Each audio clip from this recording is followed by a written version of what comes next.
करें और आज जिस तरह की परिस्थितियां माहौल हैं उसको देख करके ऐसा लगता है कि दोनों ही गठबंधन में कांटे की टक्कर होती हुई नजर आ रही है। के चुनाव हुए हैं तब से हम लगातार आने वाले बिहार के 2025 वाले विधानसभा चुनाव को लेकर के सशंकित भी हैं और एनडीए गठबंधन के कोर वोटर थे। अब इसमें से अगर मान लीजिए कि ये वोट बैंक उसे छीन जाता है तो इस वोट के छीनने का परिणाम क्या होगा ये आप 2020 में जान रहे हैं। 2020 तो क्या तेजस्वी यादव 122 का आंकड़ा पूरा किए बिना मुख्यमंत्री बन जाएंगे या फिर दूसरे नंबर पे नीतीश कुमार हैं, वो मुख्यमंत्री के होड़ में पिछड़ गए हैं तो क्या वो वोटर डिवाइड करने के बाद अगर मान लेते हैं कि 72 में 25 सीटें और जोड़ दी जाए, ये टोटल मिला करके होती हैं 177 सीटें और इन सीटों में से अगर देखा जाए तो 66 सीटें और बच जाती हैं। इन 66 सीटों में अगर हम जोड़ करके देखते हैं तो 72 में से अगर 25 सीट, उन 66 में से 25 सीट अगर दे दिया जाए जनता दल यूनाइटेड को, क्योंकि उसने बेहतर प्रदर्शन किया था, तो ऐसी स्थिति में उसकी सीटें होती है 97 यानी 100 से कम। वहीं नोरमा ग्रुप, जो सोचता है वो करता है, आपके अपने सपनों का आशियाना।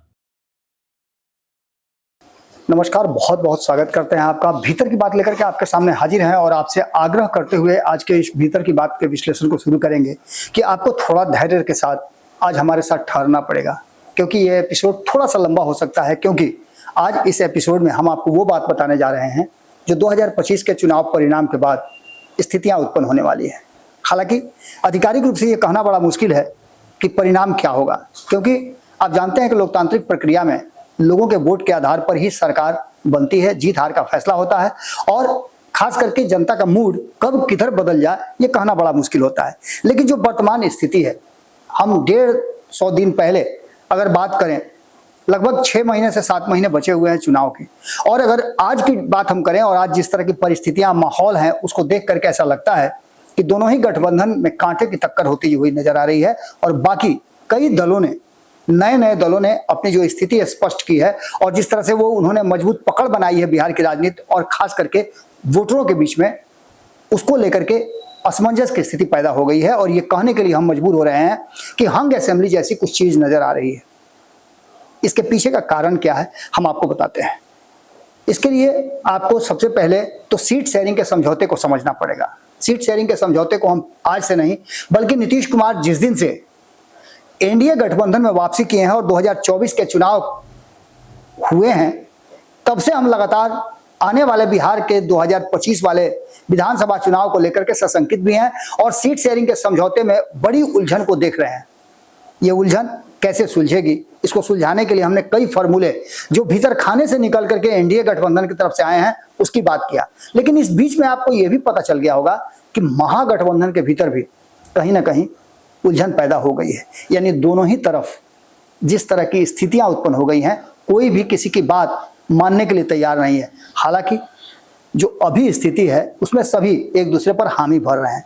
हमारे पास जो आंकड़े हैं उसमें सीधे तौर पे 2025 में किसी को भी बहुमत नहीं मिलेगा। ये बात इसलिए हम बता रहे हैं कि चाहे जितने भी बात आप कर लें, जातीय जनगणना की या फिर सर्जिकल स्ट्राइक की बात कर लें, ऑपरेशन सिंदूर की बात कर लें, पाकिस्तान पर आक्रमण की बात कर लें या फिर सीज फायर की बात कर लें, ये सभी कहीं ना कहीं बिहार के चुनाव में प्रभावी अपना भूमिका निभाने वाले हैं। लेकिन सबसे बड़ी भूमिका जो 2023 में नीतीश कुमार ने कर दिया है उसकी होने वाली है। यानी जातीय जनगणना के बाद हर जाति के लोगों को यह पता चल गया है कि उनका आंकड़ा कम कितना है। अब कमोबेश लोगों का विरोध भी है कि हमारा आंकड़ा कम बताया गया, तो किसी का कहना है कि हमको ज्यादा दिखाया गया, ये अलग बात है। लेकिन एक बात तो तय नजर आ रही है कि 100 रुपए का अगर कोई सामान खरीदने जाना हो और आपके पास 98 रुपए हो तो आपको पता चलेगा कि 2 रुपया हमको और कहीं से जुगाड़ करके तब ये सामान खरीदा जा सकता है। यानी कि सभी जातियों को ये पता है कि उनका कितना बड़ा कुनबा है और उस कुनबे का प्रभाव लोकतांत्रिक प्रक्रिया में क्या होने वाला है। इसी का नतीजा आपने देखा होगा कि आईपी गुप्ता है। आईपी गुप्ता के समाज से जैसे ही आरक्षण छीना, उनके समाज ने उनके साथ मिलकर के आंदोलन शुरू कर दिया और यह आंदोलन इतना बड़ा हो गया कि गांधी मैदान में पिछले 10-20 सालों में जो नहीं हुआ वो हुआ और उस रैली को लाखों लाख लोगों ने अपना समर्थन दिया और वहां एक पार्टी का निर्माण हो गया जो ताती तत्वा यानी पान समाज का जो है अलग ही एक दल बन गया और उस दल में लगभग 20 लाख से 40 लाख के बीच वोटरों की संख्या बताई जाती है। अनुमानित मैं बता रहा हूं, संख्या बताई जा रही है जो कहीं ना कहीं एनडीए गठबंधन के कोर वोटर थे। अब इसमें से अगर मान लीजिए कि ये वोट बैंक उसे छीन जाता है, तो इस वोट के छीनने का परिणाम क्या होगा ये आप 2020 में जान रहे हैं। 2020 में नीतीश कुमार की स्थिति क्या हुई थी, जब चिराग पासवान अलग से लड़े थे, उपेंद्र कुशवाहा अलग से लड़े थे, और उसका फायदा तेजस्वी यादव को कितना मिला था ये भी आपको पता है। तो वहीं आपको यह भी पता है कि कांग्रेस थोड़ा सा कमजोर प्रदर्शन की तो उसका नतीजा क्या हुआ। इन सभी बातों को लेकर के जो वर्तमान स्थिति बनी है उसमें एक बात तो कहा जा सकता है कि 243 विधानसभा वाली बिहार विधानसभा के चुनाव में 122 का आंकड़ा पार करना है सरकार बनाने के लिए। और इसके लिए आपने देखा होगा कि तेजस्वी यादव ने एक नया दांव खेला है। उनका कहना यह है कि वो सरकार बनाने के लिए थोड़े ही सब कर रहे हैं, वो बिहार में बदलाव के लिए कर रहे हैं। यानी सीधे तौर पे जो सुबह सवेरे हमने आपको बताया था कि तेजस्वी यादव का ये नया गेम लोगों को सीधे स्ट्राइक कर रहा है, लोगों से कनेक्ट हो रहे हैं, और ऐसी स्थिति में वो भी अपना प्रभाव बढ़ाएंगे। सीट शेयरिंग के समझौते में क्या होगा ये एक बड़ा खेल है। अब आपको अगर हम पूछ लें कि क्या आपको पता है कि जो सर्वे रिपोर्ट आए हैं उसमें क्या कुछ निकल के आता है, तो सर्वे रिपोर्ट जितने भी हैं उन सभी सर्वे रिपोर्ट में तेजस्वी यादव को बिहार का मुख्यमंत्री का पहला चॉइस बताया जा रहा है। तो क्या तेजस्वी यादव 122 का आंकड़ा पूरा किए बिना मुख्यमंत्री बन जाएंगे, या फिर दूसरे नंबर पे नीतीश कुमार हैं, वो मुख्यमंत्री के होड़ में पिछड़ गए हैं, तो क्या वो वोटर उनको वोट करेंगे। वोटों के आंकड़े को अगर गंभीरता से आप देखें तो जो परिस्थिति है उसमें दोनों ही गठबंधन कहीं ना कहीं अपने पेज के साथ उस स्थिति को सुधारने की कोशिश में लगे हुए हैं। राजनीतिक दलों में अगर देखा जाए तो जनता दल यूनाइटेड, भारतीय जनता पार्टी, राजद की बात कर लें, कांग्रेस की बात कर लें, जनसुराज की बात कर लें, इंडियन इनकलाब पार्टी की बात कर लें, इसके बाद विद्यापति चंद्रवंशी की आम जनता पार्टी राष्ट्रीय की बात कर लें, अपना किसान दल की बात कर लें, ये सभी पार्टियां जो हैं कहीं ना कहीं अपना अपना काम कर रही हैं। इसके अलावा और भी कई ऐसे दल हैं जो जातीय समीकरण के हिसाब से बनाए गए हैं और उसमें जातीय पकड़ भी मजबूत है। अब ऐसी स्थिति में जो वर्तमान परिस्थिति बनी है उसमें वोटों का बिखराव तो हो ही रहा है। जो वोट अब तक 35 सालों में नहीं हुआ वो इस बार के चुनाव में होता हुआ दिखाई दे रहा है। कारण इसका यही है, 2020 आपको याद होगा कि 2020 में क्या हुआ था। बड़ी मुश्किल से सरकार बन गई थी। आंकड़ों की अगर दृष्टि से देखें तो 110 और 125 का आंकड़ा था, 8 सीटें अन्य लोगों को प्राप्त हुई थी। यानी कि 122 का आंकड़ा था और 125 सीट किसी तरह से घींच घांच करके लाया गया था, जिसको लेकर के नीतीश कुमार पर आरोप भी लगे थे कि उन्होंने सत्ता का दुरुपयोग करके हार जीत के आंकड़े को इधर उधर किया है। खैर इन सब बातों से हम इत्तेफाक नहीं रखते, लेकिन जो बातें थी वो तो साफ नजर आई।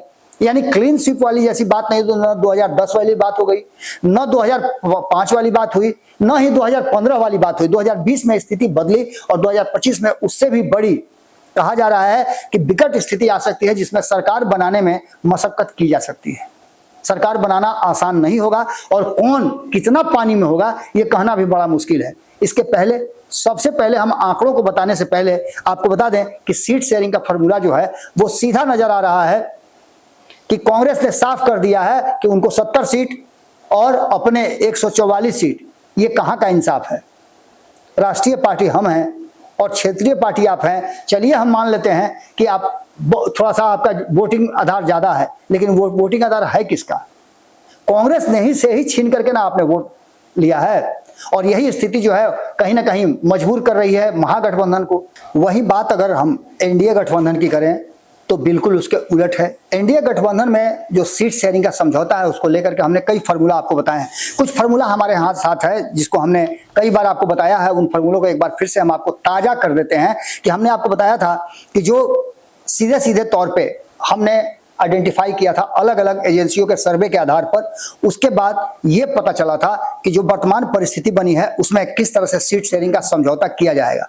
तो सीट शेयरिंग के समझौता में जो वर्तमान स्थिति है उसमें लोकसभा के आधार पर अगर देखा जाए तो अगर वो बेस लाइन बनाया जाता है या फिर 2020 को बेस लाइन बनाया जाता है उस पर भी हम चर्चा करेंगे।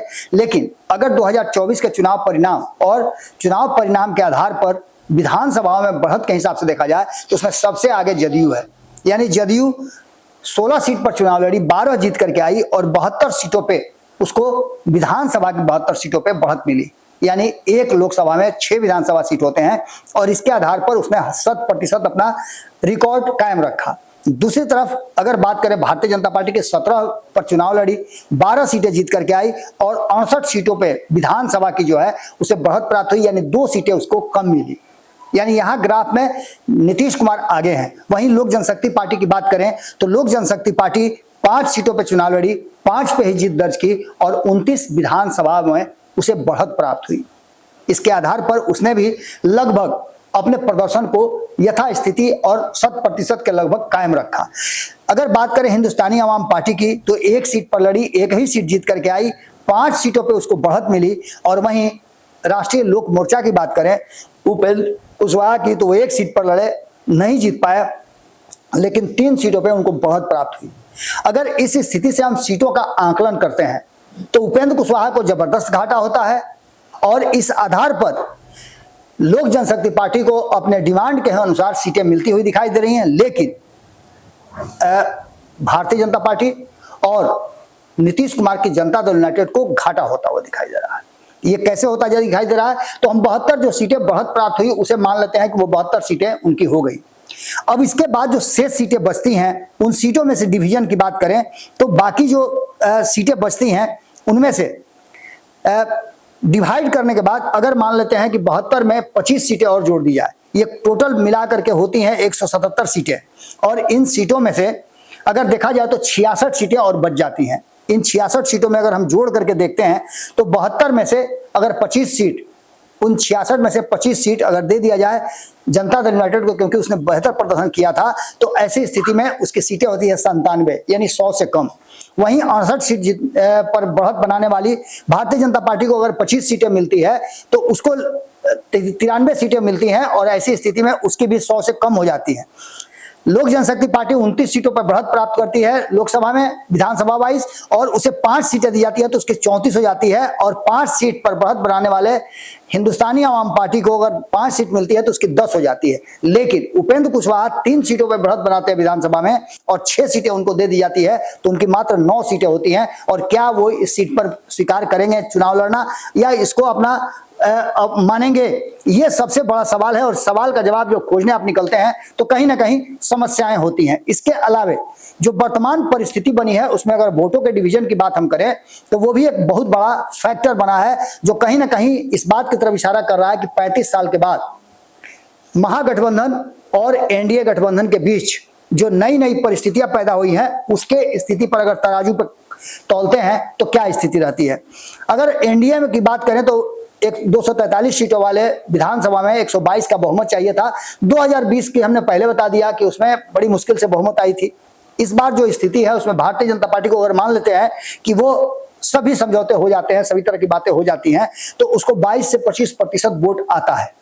हम एक जो अब तक का रिकॉर्ड है उस रिकॉर्ड के आधार पर हम कभी 16 भी आया है, कभी 25 भी आया, कभी 28 भी आया है, इस सब को जोड़ करके अगर देखते हैं तो 22 से 25% के आसपास वोट भारतीय जनता पार्टी को एनडीए गठबंधन के तहत अगर पांचों दल एक साथ रहते हैं तो आता है। ऐसी स्थिति में जनता दल यूनाइटेड की बात करें तो जनता दल यूनाइटेड का 15% कांस्टेंट वोट है और 15 से 20% तक फ्लैक्चुएट होने की संभावना बढ़ती है। इसके अलावा अगर बात करें हम लोक जनशक्ति पार्टी की तो लोक जनशक्ति पार्टी भी 100% अपने रिजल्ट देती हुई दिखाई दे रही है और 5% से 7% तक वो वोट ट्रांसफर कराने में अगर एनडीए गठबंधन के ये पांचों दल एक साथ रहते हैं तो सफल होती है, क्योंकि 2020 में ये नहीं संभव हुआ था और 2020 में लगभग 2% से के आसपास वो अपना वोट लेकर के आई थी, 140 के आसपास सीटों पे चुनाव लड़ी थी। इसके बाद अगर मांझी की बात करें तो वो 2 से 3% तक वोट ट्रांसफर कराने में सफल होते हैं अगर पांचों एक साथ रहें तो, यानी कि पांचों अगर एक साथ रहते हैं तो कम से कम 48% और अधिक से अधिक 58% तक वोट आता हुआ दिखाई दे रहा है। यानी कि ये एक विनिंग कंडीशन है और यहाँ कांटे की टक्कर तो जरूर है, लेकिन सरकार बनाती हुई एनडीए गठबंधन दिखाई दे रही है उन सारे सर्वे के बावजूद, जिसमें तेजस्वी यादव को मुख्यमंत्री बनता हुआ दिखाई दे रहा है। अब दूसरे खेमे की अगर बात कर लें हम, इसमें हमने ये बात अभी नहीं किया है कि इसमें कितना प्रतिशत वोटों का फ्लक्चुएशन होगा, क्योंकि कितना प्रतिशत वोट एनडीए से काट करके ले जाएंगे प्रशांत किशोर, कितना परसेंट एनडीए का काट करके ले जाएंगे आईपी गुप्ता, कितना परसेंट काट करके ले जाएंगे अमित सिंह, कितना प्रतिशत काट करके ले जाएंगे जयलाल कुशवाहा, कितना परसेंट नागमणि काटेंगे, कितना प्रतिशत विद्यापति चंद्रवंशी काटेंगे, इसका अभी हमने जिक्र नहीं किया है। लेकिन इसके साथ साथ अगर महागठबंधन की बात करें तो राष्ट्रीय जनता दल का 25 से 30% कांस्टेंट वोट माना जाता है। वहीं अगर बात कांग्रेस की करें तो कांग्रेस का 4 से 6% तक वोट अगर बहुत अच्छी स्थिति में हो और ये सब साथ में रहें, और खास करके ये 6 दल जो एक साथ है अगर रह जाते हैं तो वैसी स्थिति में कांग्रेस को भी 4 से 6% वोट आता हुआ दिखाई दे रहा है। अपने पुराने वोटरों को रिवाइव करने की तैयारी वो कर रहे हैं और कहीं ना कहीं जो उनके वोट छिटक गए थे उन वोटों को भी अपनी तरफ लाने का पूरा प्रयास कर रहे हैं। वहीं अगर बात करें लेफ्ट की तो लेफ्ट भी 3 से 5% तक अपने वोट ट्रांसफर कराने में सफल रहता है। और वीआईपी की बात करें तो वीआईपी 4 से 6% तक वोट, जो वर्तमान परिस्थिति है और पिछले रिकॉर्ड देखे गए हैं, जो 3 चुनाव उसने लड़े हैं या फिर उपचुनाव लड़े हैं, उसके आधार पर अगर देखा जाए तो 4 से 6% वोट वो ट्रांसफर कराने में सफल होते हैं अगर इस गठबंधन का वो हिस्सा रहे।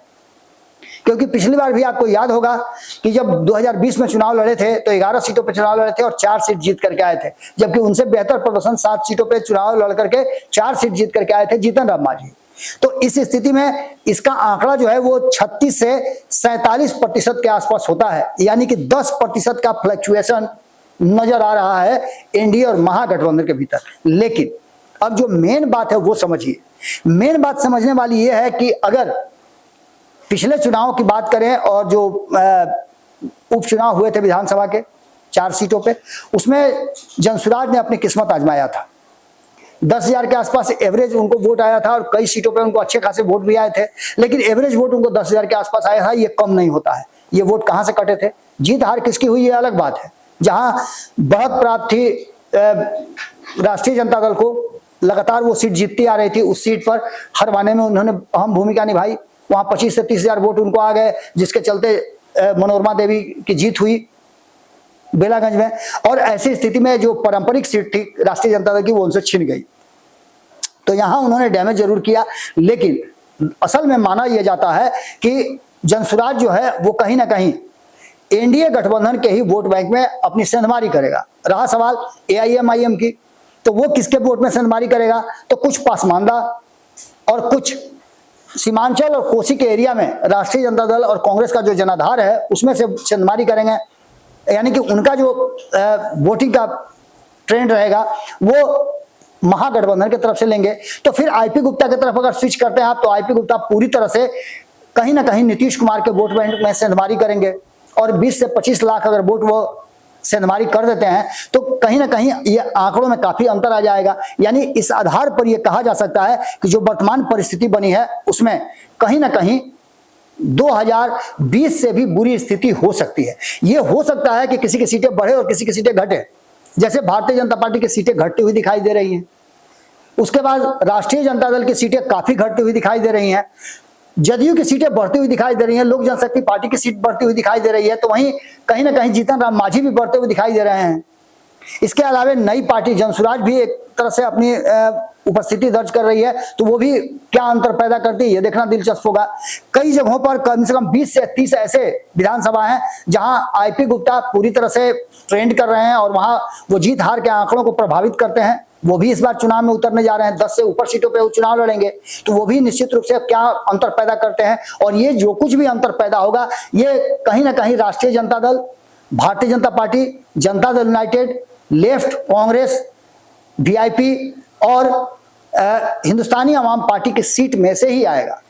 एआईएमआईएम की से तो पहले से ही सेंधमारी उनमें हो चुकी थी, जिसको लेकर के आपने देखा भी को ओवैसी ने क्या कहा बिहार में आकर के। खैर, इन सारी बातों के साथ साथ जो वर्तमान परिस्थिति है उसमें 2020 की अपेक्षा 2025 में एनडीए गठबंधन ने अपना जनाधार और संख्या बल भी बढ़ाया है। जहां 125 की संख्या थी वहां अब बढ़ करके 132 से 35 हो गई है।